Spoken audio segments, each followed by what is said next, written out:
I was sitting in that bank chair, pen in my hand, and the papers were right there in front of me, 72 years old. A whole lifetime of work. Everything I had ever built, my house, my savings, my small piece of land, was about to be signed over. My hand was shaking, not because I was scared. I told myself it was just the arthritis. And then a folded piece of paper landed on the table in front of me. I looked up. It was the security guard, a young man, maybe 25 years old. He didn't say a word. He just looked at me with these eyes, serious, careful, and gave me the smallest nod. I opened the note. 4 words, don't sign, Marcus is lying. I read it twice, 3 times. My heart started pounding so hard I could feel it in my ears. And I looked across the table at my nephew Marcus, smiling, relaxed, tapping his fingers on his knee like he had already won. I folded that note, I put it in my shirt pocket, I stood up slowly, and I walked out of that bank. 1 hour later, I discovered the truth that shattered everything I thought I knew about my own family. This is my story. My name is Harold James Whitfield. I grew up poor. Not the kind of poor where you complain about it. The kind where you learn to be grateful for what little you have. My father worked 2 jobs his whole life. My mother sewed clothes for neighbors to make ends meet. They never owned a home. They rented a small house with a leaking roof until the day they passed. I told myself that when I grew up, I would own something. Something real, something that no one could take from me. So I worked. Lord, how I worked. 8 years at the same steel mill. 6 days a week for most of those years. I came home with burned hands, a sore back, and enough pride to fill a stadium. Because everything I earned honestly. I married my wife, Dorothy, when I was 26. She was the most beautiful woman I had ever seen, not just in her face, but in the way she treated people. She had this warmth about her, this gentleness. She used to say, Harold, the world will push you. Just don't let it harden you. Dorothy and I had 1 son together. His name was Thomas. Tommy was everything to us. We saved so that he could go to college, the first person in my family to ever do that. And he made us proud. He got his degree. He got a good job. He married a woman named Claudette, and for a while, for a beautiful, peaceful while, life was good. Then Dorothy got sick, lung cancer. She never smoked a day in her life. The doctor said sometimes the world is just unfair like that. She passed 4 years ago, and when she left, she took the warmest part of my world with her. I won't spend too long on that grief because if I do, I won't be able to finish this story. But I want you to understand, after Dorothy died, I was alone, in a way I had never been before. And lonely people, desperate people, people who just want to feel loved by their family, they become easy targets. I didn't know that yet. I would learn it soon enough. After Dorothy passed, my son Thomas and his wife Claudette started coming around more often. At first, I thought it was kindness. Thomas would call every few days. Claudette would bring food on Sundays. They sat with me, talked with me, watched old westerns on the television with me. It felt like family. It felt like I wasn't invisible. My nephew Marcus also started visiting around this time. Marcus is the son of my younger brother, Gerald. Gerald passed away years ago, a hard man who lived a hard life. Marcus grew up without much guidance. He had always been a little slippery, not dishonest exactly, just the kind of person who always seemed to be looking for an angle, an opportunity. But when he started showing up at my house with a big smile and a bag of groceries, I thought, maybe he's changed. People change, give him a chance, Harold. That's the thing about getting old. You want to believe the best in people. You want to think that love is simple and that family is safe. I had about $340,000 in savings. The money I had accumulated over 4 decades of labor. I also had my house, a modest 3-bedroom home that I owned outright. And I had a small piece of land, about 2 acres, on the edge of town that I bought 30 years ago, thinking I might build something on it someday. Together, it all amounted to something considerable, not rich by any standard, but for a man like me, a man who started with nothing, it was everything. And apparently to the people around me, it was everything to them too. It started small, the way these things always do. Thomas and Claudette began suggesting I was getting forgetful. Dad, you left the stove on again. I hadn't left the stove on. I was sure of it, but I thought maybe I'm wrong. Maybe I am forgetting things. Dad, you told me that story 3 times already. Had I? I wasn't sure. Maybe I had. Dad, I'm worried about you living alone. It's not safe. And so it began, this slow, careful painting of a picture. Harold is losing his mind. Harold can't take care of himself. Harold needs help. Then Claudette started making comments about my house. This place is too big for one person, Harold. All this space, and you're just rattling around in here alone. It doesn't make sense. I said nothing. Dorothy always told me, pick your battles. So I stayed quiet. But then the financial conversations started. Thomas sat me down one evening. He had papers. He had numbers. He had this rehearsed, careful voice that didn't sound like my son. It sounded like someone performing a role. Dad, we need to talk about your assets. If something happens to you, things could get complicated. We need to make sure everything is protected. Protected from what? I asked. From taxes, from probate, from confusion. Dad, if you don't set things up properly, the government could take a huge chunk of what you've built. We don't want that. It sounded reasonable. It sounded like they were looking out for me. I said I'd think about it. That's when Marcus entered the picture more seriously. Marcus, it turned out, had recently gotten some kind of financial planning certification, or so he said. He started coming over with Thomas, the two of them sitting across from me at my own kitchen table, explaining to me why I should create a family trust, and why Marcus should be the trustee. Uncle Harold, you trust me, right? I'm family. I would never do anything against your interests. This is just about protecting what you've built. He smiled when he said it. That warm, easy smile, I looked at Marcus and I thought, this is Gerald's boy, Gerald, my brother who I helped when he had nothing. Gerald, who I lent money to that he never paid back, but I forgave because he was blood. I'll think about it, I said again. The third time I said I'd think about it, Claudette lost her patience. She didn't shout. She was too calculated for that. She just said it quietly, calmly, like she was stating a fact. Harold, I'm going to be honest with you. Thomas and I have been patient. We've been here every week. We've been helping you. And every time we try to do something that's in your best interest, you say you'll think about it. How long are we supposed to wait? I looked at her. Then I looked at Thomas. Thomas looked at the floor. That's the moment I felt it, that cold, sinking feeling. When you realize that someone you love might not be who you thought they were. I said nothing.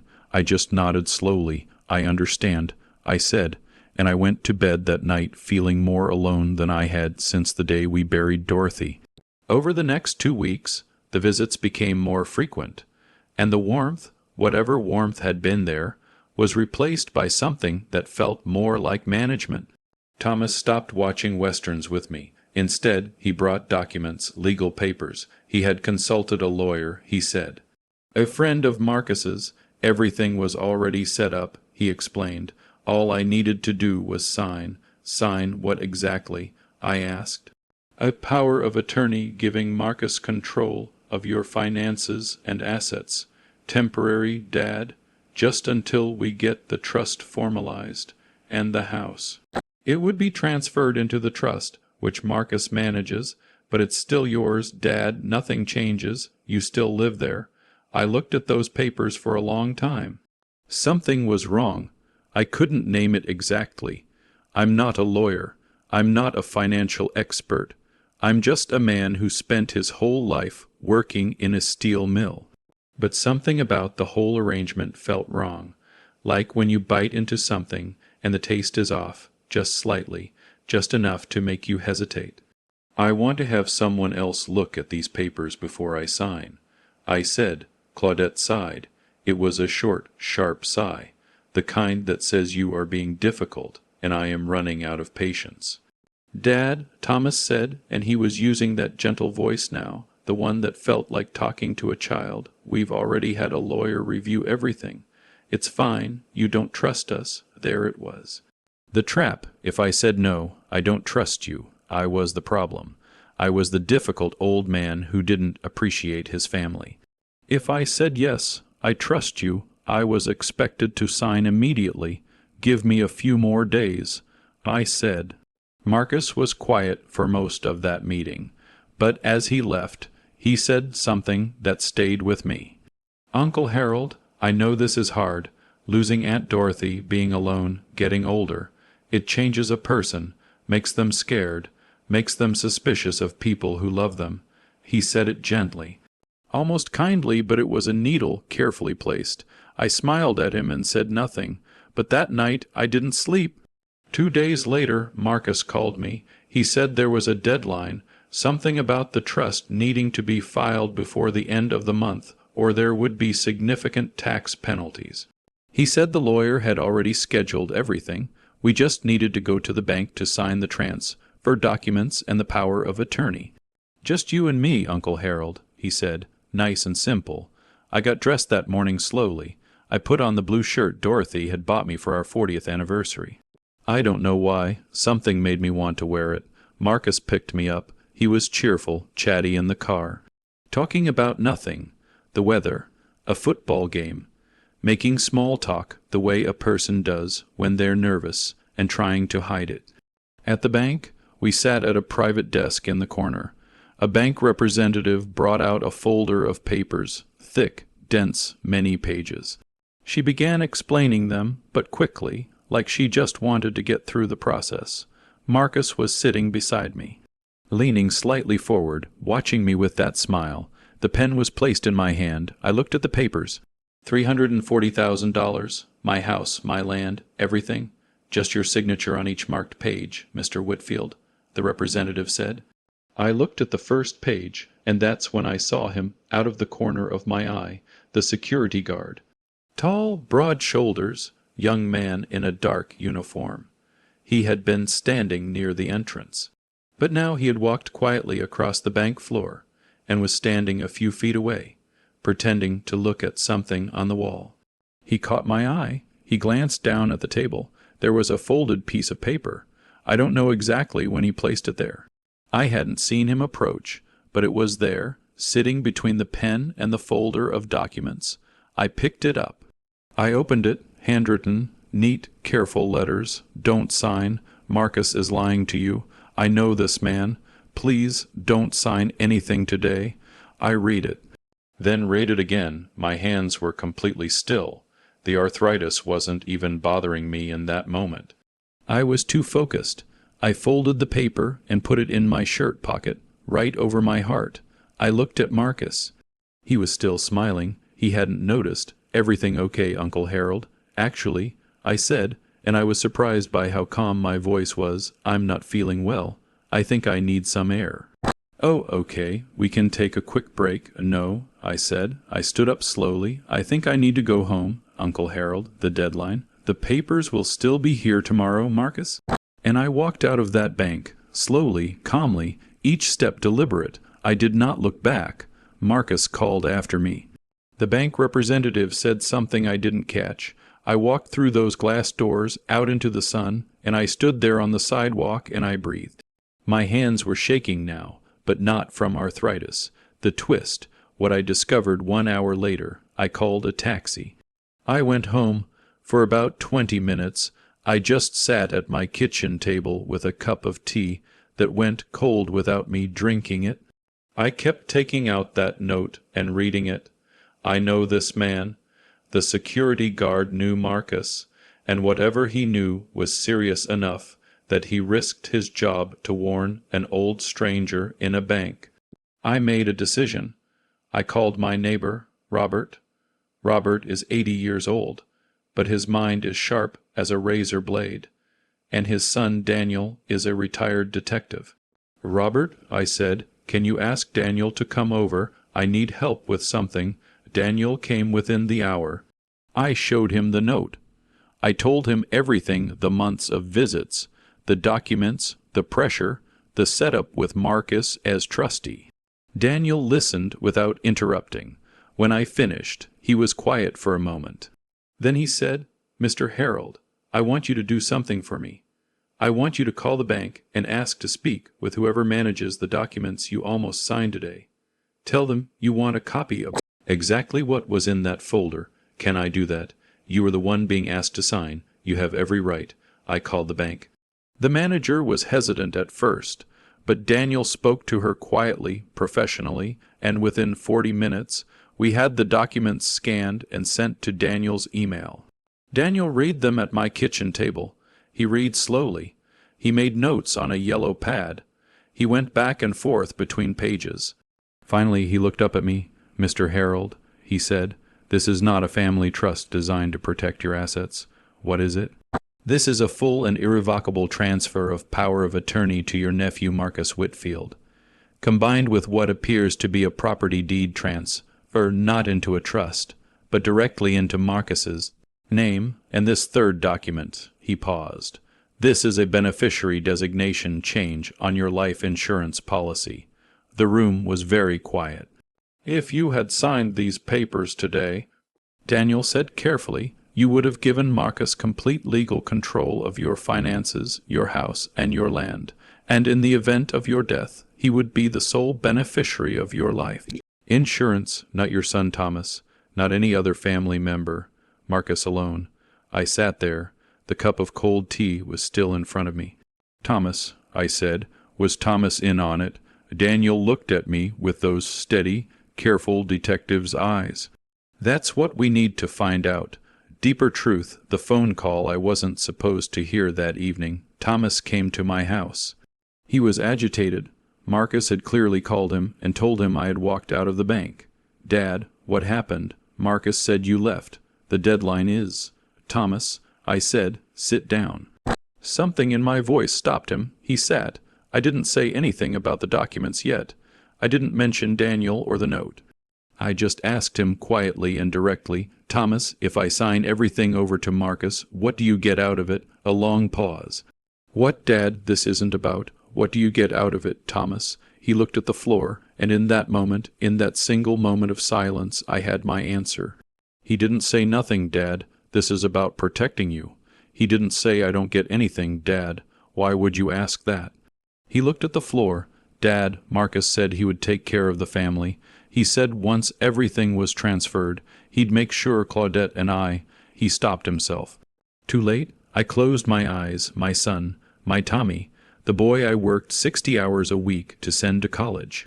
The boy I held in the delivery room and wept over, because I had never loved anything so completely and so immediately in my life. That boy had sat across from me at my own kitchen table, his mother's kitchen table, and helped orchestrate the theft of everything she and I had built together. I didn't shout, I didn't cry. I just sat there for a long moment, very still. Then I said, "I think you should go home now, Thomas. Dad, please go home." He left. I sat in that kitchen until it was dark outside, and I talked to Dorothy. I don't know if that sounds strange to you. But I talked to her. I told her what had happened, and I asked her what to do. I think she told me, because by morning I knew. 3 days later, I called a family meeting. I asked Thomas and Claudette to come. I called my cousin Patricia, who is the closest thing to a family elder we have left. I asked Robert to come as a witness, and Daniel sat quietly in the corner with his yellow notepad. Marcus was not invited. When Thomas and Claudette arrived and saw Daniel, Claudette's face changed immediately. That careful, controlled expression cracked slightly just around the eyes. "Harold, what is this?" she said. "Sit down, Claudette." They sat. I had the documents spread on the table, Daniel's notes beside them. I spoke slowly and clearly, the way my father used to speak when something serious needed to be said. "I went to the bank 3 days ago to sign my savings, my house, my land, and my life insurance over to Marcus, and I almost did it, but someone warned me, and what I found out after I walked away. I want you to hear it clearly, both of you. I walked them through every document. I watched Thomas's face as Daniel explained what each one actually meant, what would have been transferred, what would have been irreversible, what Marcus would have had complete and total control over. Thomas's face went pale. I didn't, Dad. I didn't know it was like that. You knew enough, I said. You knew enough to sit at my kitchen table and help Marcus pressure me into signing. You knew enough to let your wife make me feel like a burden. You knew enough to let them paint me as a confused old man who couldn't manage his own affairs. Dad, Marcus said it was protective. Marcus told you that you would be taken care of. Those were your words, Thomas, 3 nights ago, in this kitchen. The room was completely silent. Claudette tried to speak. Harold, I think you're Claudette. I said her name simply, without heat, without bitterness. Just the name, and she stopped. Patricia, my cousin, had been sitting quietly with her hands folded. She stood up now. She is 70, 8 years old, and she carries herself like a woman who has seen everything. She looked at Thomas for a long time. Then she said, Dorothy is watching you right now, Thomas, and I hope you know what she sees. Thomas put his face in his hands. Claudette stood up and walked to the window. I could see her shoulders shaking, but I still don't know if those were tears of guilt or tears of frustration. I want to tell you about the young man who saved me, because you deserve to know who he was. His name was Dion Carter. 26 years old, he had been a security guard at that bank for 3 years. I went back to the bank the next week to find him. I asked the manager if I could speak with him privately, and she agreed. Dion was quiet and a little embarrassed by my gratitude. He kept saying it was nothing, that he just did what was right. But I asked him, how did you know Marcus? He looked at me carefully, deciding how much to say. Then he told me Marcus had done this before. 2 years earlier, Dion's own grandfather, a 70-year-old man living alone after his wife passed, had been approached by a man claiming to be a financial consultant. That man's name had been different, but the approach had been identical: the family trust, the tax deadlines, the urgent signature. Dion's grandfather had signed. Within 6 months, his savings were gone. The legal battle was long and expensive and ultimately unsuccessful. Dion's family lost everything his grandfather had worked for. The man who had taken it, a business associate of Marcus's, someone Marcus had worked with before. When Dion recognized Marcus walking into his bank that morning, recognized him from the courthouse hearings he had attended with his family, something in him said, I can't let this happen to someone else. He took a risk. He wrote a note, and he placed it in front of an old man in a bank chair and hoped for the best. I held that young man's hand when he finished telling me his story. I'm not ashamed to say I had to work very hard to hold back tears. You saved me, Dion, I said. He shook his head. No, sir, you saved yourself. I just gave you a reason to trust what you already felt in your gut. He was right about that. I had felt it for weeks. I had just been too desperate for family, too hungry for connection, to trust that feeling. I promised Dion that I would do whatever I could to help his family's case get looked at again. Daniel made some calls. We found some things. That's a longer story, but the short version is, Marcus was eventually investigated. And what the investigation found was enough. Marcus was arrested 4 months later. The charges included elder financial fraud, forgery of legal documents, and conspiracy. It turned out my situation was not the only one. There were 3 other elderly people he had targeted in the past 2 years. In one case, an 81-year-old woman had already lost her home before anyone realized what had happened. The lawyer who had drafted the documents, Marcus's friend, lost his license. When Thomas testified in the preliminary hearing, he made it clear that he had not fully understood the extent of what Marcus was doing. Daniel believed him. The investigators believed him.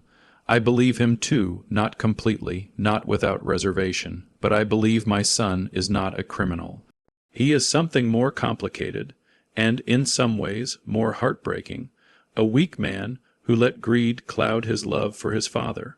Thomas called me the night after he testified. He cried. He said things that I won't repeat here because they belong only to me.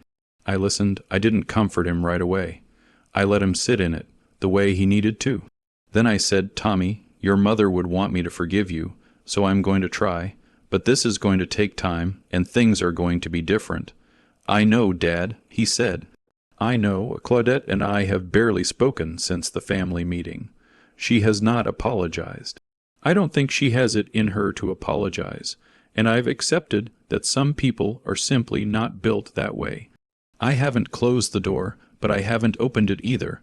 I hired a proper estate attorney, a real one, recommended by Daniel and vetted thoroughly. My will has been updated.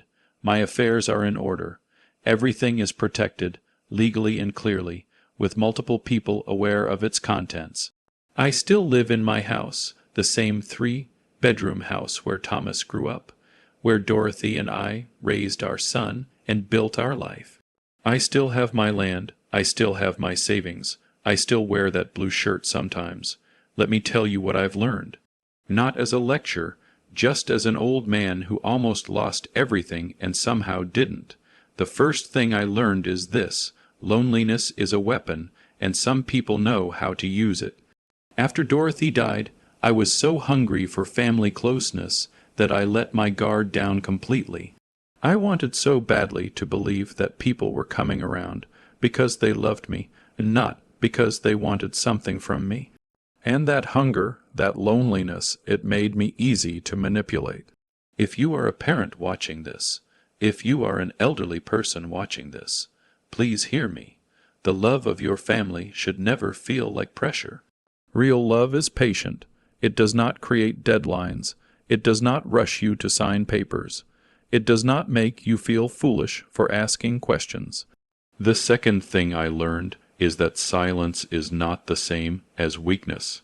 All those months when Thomas and Claudette made their comments, when Marcus smiled and spoke carefully, when Claudette sighed at me like I was a burden, I stayed quiet. Not because I was afraid, but because I was watching, I was listening, I was paying attention. My silence made them comfortable.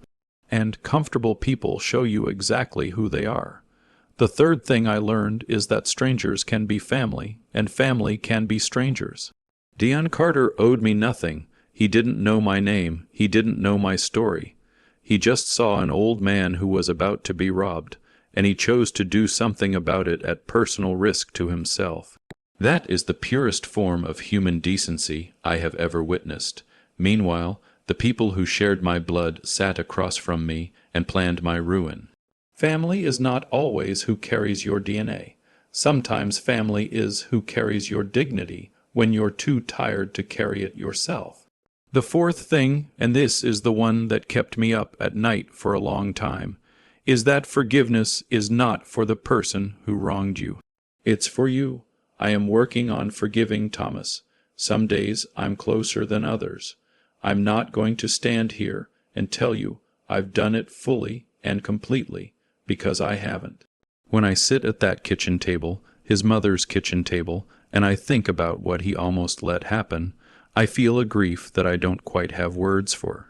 But I'm working on it, because carrying anger is heavy, and at 70, too, I've earned the right to travel light.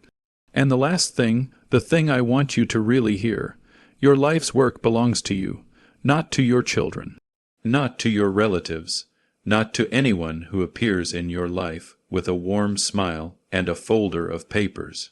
You earned it, every dollar, every hour, every sacrifice that was yours. And no amount of guilt or pressure or family obligation should make you feel like you owe anyone the right to take it from you. Dorothy and I built something together.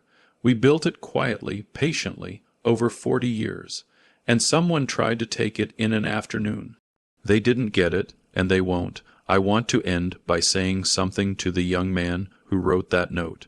Dion, if you ever see this, if this story ever reaches you somehow, I want you to know that you didn't just save my savings, or my house, or my land. You gave me back something I thought I had lost when Dorothy died. You gave me back my faith in people. Not faith that everyone is good. I'm too old for that kind of innocence. But faith that goodness exists. That it shows up in unexpected places. That a 26-year-old security guard in a quiet bank can change the entire course of an old man's life with 4 handwritten words. Don't sign. Marcus is lying. Thank you, Dion. And thank you, whoever you are watching this right now. If this story made you think about someone in your life, an elderly parent, a grandparent, someone you haven't checked on in a while, go check on them. Not because they have money, not because there's something to gain, just because they're human, because they matter. Because somewhere in them is a whole lifetime of love and work and memory that deserves to be protected. Go see them, tell them you love them, and mean it, that's all.